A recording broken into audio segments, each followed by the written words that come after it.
nosso tema lá é relacionado à autoestima. E hoje, quando eu coloquei lá uma caixinha, você sabe como elevar a autoestima e tal? Eu coloquei alguns itens. Primeiro, muitas mulheres não sabem como elevar a autoestima. Muitas falavam que procuram não se comparar, mas que é muito difícil não se comparar, não se cobrar e aceitar, até porque o meu nicho é emagrecimento, aceitar o próprio corpo.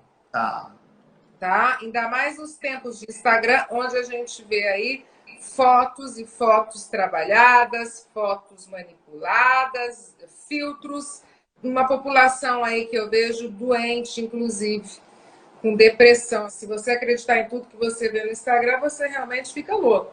Mas eu gostaria que a gente falasse um pouquinho sobre isso.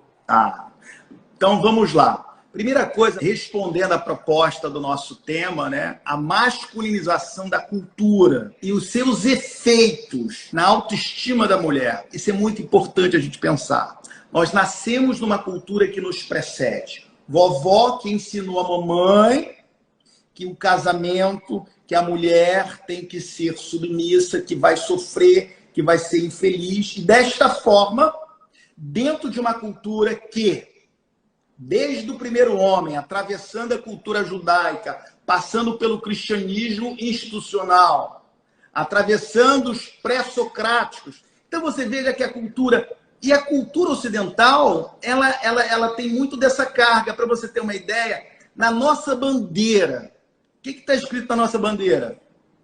Ordem e progresso. Ordem não leva só ao progresso. Lembra que Pitágoras dizia? Ordem é a dimensão masculina. Só porque o próprio positivismo, ele nasce inspirado pela deificação da razão, da ordem e do masculino.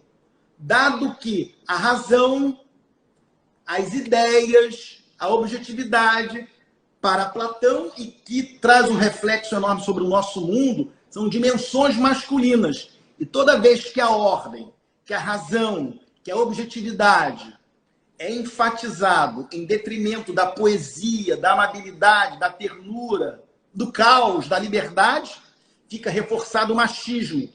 Por isso, Mônica, a nossa bandeira tinha que mudar. Ordem só não traz progresso, porque é só a dimensão da objetividade, da lei. O pai representa a lei, o poder. O que nós precisamos é de ordem, liberdade, aí nós vamos ter progresso. Na nossa casa, a casa não pode ser um quartel, só ter ordem. Onde só tem ordem, há tirania, abuso, arbitrariedade, hierarquias. Onde há só liberdade, há anarquia. Nós precisamos dessa dialógica. O masculino, ordem. O feminino, liberdade. Eu costumo dizer, Mônica, que as mulheres são pura poesia. Elas são regidas por uma lógica ecológica, poética, lúdica, empática. Os homens são regidos por uma lógica egológica. Eles são, sim, mais egoístas, pensam mais em si, né? Nós precisamos dos dois. Pensar em si, egológico, ordem, e pensar no outro, ecológico, ternura, poesia, ordem, liberdade. E o que isso tem a ver? Essa é a nossa cultura. A nossa cultura, ela se masculinizou. E ao se masculinizar, divinizou a razão e extraiu do homem o sentido de pessoa, a ternura, a amabilidade, a poesia.